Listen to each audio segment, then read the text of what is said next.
فاسألوا أهل الذكر إن كنتم لا تعلمون۔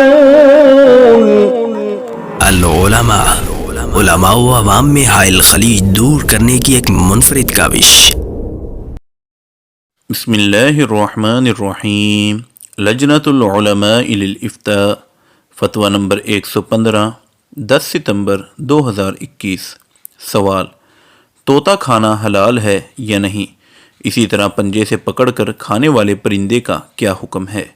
جواب: الحمدللہ وحدہ والصلاة والسلام علی من لا نبی بعدہ۔ اس حوالے سے شریعت کا اصول یہ ہے کہ جو چیزیں حرام ہیں وہ بیان کر دی گئی ہیں، اس کے علاوہ سب چیزیں حلال ہیں۔ حرام کردہ پرندوں وغیرہ کے حوالے سے ابن عباس رضی اللہ عنہ بیان کرتے ہیں، نہا رسول اللہ صلی اللہ علیہ وسلم عن کل ذی ناب من السباع وعن کل ذی مخلب من الطیر۔ صحیح مسلم حدیث نمبر 1934۔ نبی کریم صلی اللہ علیہ وسلم نے ہر کچلیوں والے درندے اور ناخنوں والے پرندے کو کھانے سے منع فرمایا ہے۔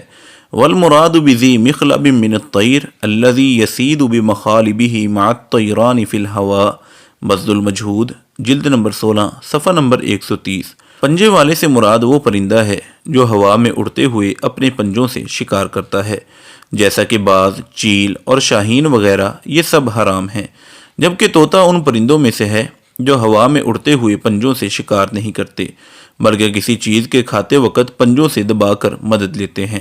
لہذا طوطا، چڑیا، بٹیر، بلبل، شتر مرغ، مور وغیرہ سب حلال پرندوں میں سے ہیں جنہیں کھایا جا سکتا ہے۔